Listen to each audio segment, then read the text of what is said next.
वक्ता साथी को सुन पा रहा था, मैथिली जी को सुना मैंने, ये बताने का काम कर रहे थे कि समाजवादी पार्टी का उत्तराखंड में सरकार का, मुझे पता नहीं मैं इनके सामान्य ज्ञान के लिए क्या प्रश्न नहीं, वो यूपी की बात कर रहे थे, उत्तराखंड में तो नहीं है, पता है।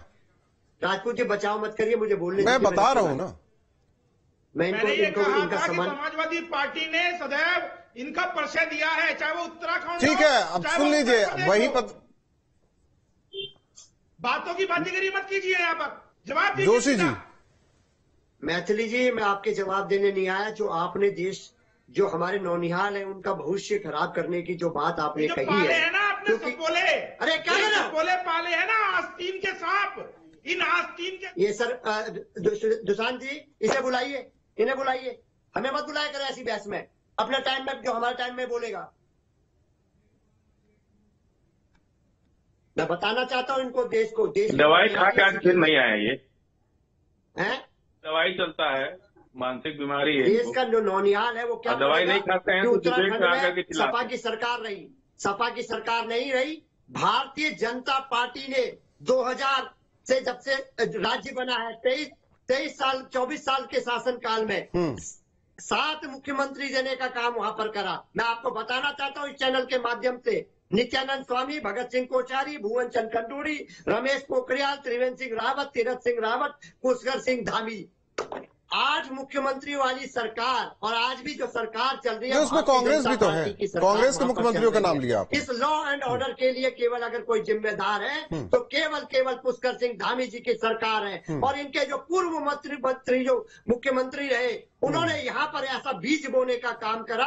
आज उसको हल्द्वानी की जो जनता है वो उसको भुगतने का काम कर रही है। और ये जो चिल्ला चिल्ली की बहस करते हैं आदरणीय राजपूत, उन्होंने तो कहा तुष्टीकरण की राजनीति को लेकर आप लोगों ने हमेशा परचम लहराया उनका। रखिएगा, मैं स्वस्थ बहस करता हूँ, सबको सुनता हूँ, और सही टाइम में अपने जब पार्टी का समय होता है तो समय देता हूँ। आपके साथ कम से कम मेरी 500 बहस हो चुकी है। राजपूत जी, आप मेरे नेचर को जानते हैं जी, बहुत अच्छे तरीके से, बहुत अच्छे तरीके से। फैजल साहब, आवाज आ रही है? जी आ रही है। लेकिन जो एक मिनट, मैथिली साहब एक मिनट, फैजल साहब से तो बातचीत कर ले। फैजल साहब, जो हुआ अच्छा नहीं हुआ।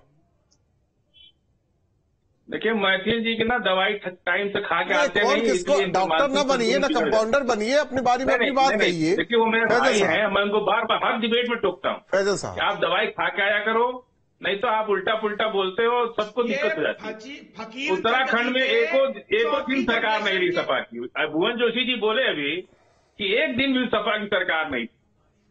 और एक बात मुख्यमंत्री जी आज बोल दिए उत्तर प्रदेश के अंदर कि अयोध्या का, मथुरा का विकास नहीं हुआ।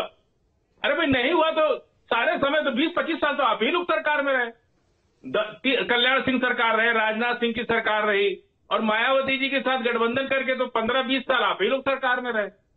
तो मैं जिस पे बैठा हूँ फैजल साहब, मैं जिस पे बैठा हूँ उस पर बात हो जाए। सारे हल्द्वानी की घटना, यूसीसी बिल आया, समझ रहे आप, हल्द्वानी के अंदर किसी ने कोई विरोध नहीं किया जी, किसी ने विरोध नहीं किया, क्योंकि उस बिल में कुछ ऐसी बात थी नहीं जिसका विरोध किया जा सके।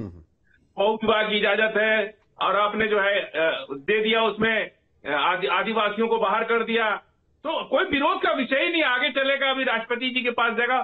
किसी ने ये बात, बीजेपी बिना किसी दंगा फसाद के कोई काम कर ले, ये बात बीजेपी के लिए सही नहीं। बीजेपी इसको राष्ट्रीय मुद्दा बनाना चाहता है कि दंगा हो, फसाद हो, तो हम कहें कि देखिए मुसलमान को पसंद नहीं है। मुसलमानों ने तो स्वागत कर दिया वहां पे यूसीसी का, क्योंकि अब देखिए हल्द्वानी में 4 लाख चालान कटे हैं पिछले 3 दिन के अंदर। पिछले 3 दिन में 4 लाख चालान कटे अवैध निर्माण के लिए। तो क्या 4.5 लाख मकानों को सरकार गिराएगी? बोलिए, आप गिराएगी सरकार 4.5 लाख मकानों को? और मंदिर, मस्जिद, गुरुद्वारा, ये सारी जितनी भी धार्मिक इमारतें बनती हैं वो ऐसा ही जमीनों पे बनती है जो सरकारी जमीनें होती हैं। अच्छा। कितनी मंदिर सड़क के किनारे हैं, आप जाके देख लीजिए। दिल्ली में देख लीजिए आकर के, उत्तराखंड में, लखनऊ में जाके देख लीजिए, मैक्सिमम मंदिर सड़क के किनारे। और सारी मंदिरों का अगर जांच किया जाए तो मस्जिदें भी हैं, मजारे भी सड़क के किनारे हैं, रेलवे स्टेशन पे हैं। इस देश में कभी कहाँ मंदिर को अगर अवैध अतिक्रमण से हटाया गया तो कहाँ ऐसा बवाल देखने को मिला?